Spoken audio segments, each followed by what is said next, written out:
Guys, we're going to make some scones today, or scones, whatever you want to call them. I'm going to show you the base technique of how to make a really, really nice scone at home, and it's really simple, so let's get right into it. I use normal plain flour for this recipe. You could also use self-raising flour already.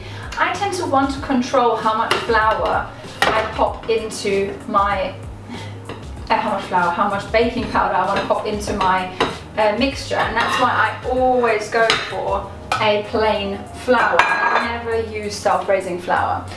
Then I'm going to add some baking powder. I'm also going to add in some sugar.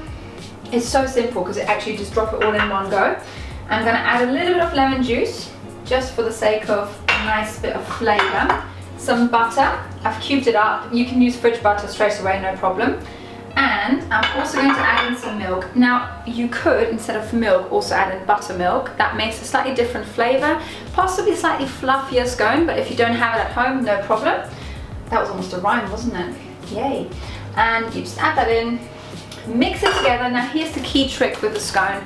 You don't overbeat the mixture, okay? So essentially, it needs to be quite coarse, quite loose, not too perfect, and no more than 20 seconds, because otherwise it will become too dense, too tight. The gluten will tighten in your flour and your scone won't be nice and fluffy. So let's pop that on, and then we're going to roll it out. The mixture is now done. It's been not even 20 seconds, and this is what it should look like, okay? So really crumbly, not quite done, nice and coarse. If you have buttermilk and you may find your mixture a little bit wetter, just dry it out with a tiny bit of flour on the surface rather than remixing it at this stage. So I'll take it onto the station now, and I'll show you what this will look like as a final scone. So I'm going to start by flouring my surface, just nice and generous pinch of flour.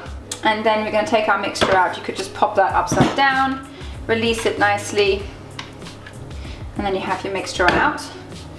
Just gently push it together, okay? You do not want to, at this stage, create anything more textured or anything. You don't want to knead it. You don't want to create anything extra on top for your scones. The gluten will tighten very quickly, and you just want to make sure it's kind of in the right place. And then you just roll it out so that it's about 4 centimeters in height. I'd say that seems about right to me already. And just again, make sure you have no big cracks or anything, because that won't look so pretty later. And then you take your cookie cutter and then you dip it into some flour every time you cut, and then you just gently press it down, release it, and you've got your scone done. That's all you need to do. Make sure that this is always floured, because very quickly it'll stick and you won't be able to release it otherwise. So just do that. I'm just gonna pop these all out.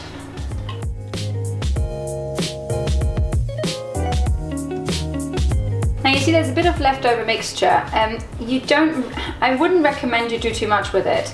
If you really want to re-roll it, try and push it together very gently without having to knead it or basically change the dough consistency at all, because it will just come out completely differently otherwise. I'm going to try and just create another bit of dough here so I can push the scones through, but do expect these to look slightly different to the others. It's just very normal because it's scone mixture. I don't tend to want to re-roll and reshape these, but hey, let's just give it a try because we don't want to waste any food, do we? So the last step is basically just pop them onto your prepared tray. You can line that with greaseproof paper, or you can add some silicone baking mats, whichever ones you work with well. Make sure they do have a bit of space in between. I'm trying to organize so that they all fit on one tray. And then all you do is you use your brush, and I've cracked an egg in there and added a tiny bit of milk. And you just brush the tops so that they brown nicely and become a golden color. The milk will essentially just make a slightly lighter finish, whereas if you just have normal egg, it will go slightly darker. Only egg yolk will mean it goes much darker than just cracking an egg. So I've mixed my egg with some milk to create a nice light finish to my scone.